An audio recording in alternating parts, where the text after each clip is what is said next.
ఇప్పుడు బగారా రైస్ ఎలా చేయాలన్న విషయాన్ని చూద్దాం. అల్యూమినియం బౌల్ని తీసుకోవాలి. నేను తగినంత ఆయిల్ వేసుకుంటున్నాను.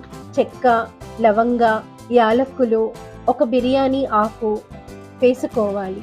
తర్వాత షాజీరా వేసుకోవాలి. పచ్చిమిర్చి వేసుకొని కొంచెం వేపుకోవాలి. ఉల్లిపాయలు వేసుకోవాలి.